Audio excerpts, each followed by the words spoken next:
Ayaw mo na rin bang mag-deodorant dahil isa siya sa rason kung bakit medyo may hindi kagandahang kulay ang iyong kilikili. O sabihin natin ang medyo maitim. Ito na nga, may i-share ako sa inyo na ginagamit ko. Hindi to as in nakakapagpaputi, pero nakakatulong to para hindi na kayo gumamit ng deodorant. Sobrang bango nito. Ito pala ay J. Thomas Solutions.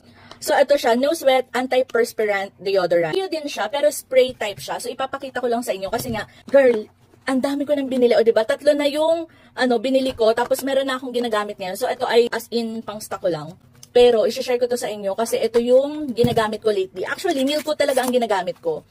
Pero ito, ang bango-bango niya kasi, so nakaka-addict siya. Ganito pala yung ma-receive niyo, o diba? Nakaganyan siya na bote. And ang maganda sa kanya, may kasama na siyang ganito, yung pinaka-spray. So kayo ang bahala kung gusto niyo mong papalitan ng, pero ako ganito yung ginagawa ko.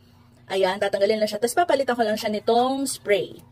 So, ito ay 99 pesos sa Watsons. Meron nito sa Watsons. Pero 99 pesos din kasi siya dito sa TikTok. Tapos, kapag meron pa kayong mga vouchers, minsan mas mura pa siya. Kaya dito ako sa TikTok nabili. 50 ml pala to. Again, sobrang bango nito. Kung hindi nyo pa to natatry, kahit isang bote bumili kayo. Tapos, sabihan nyo ako kung mababanguhan kayo or hindi.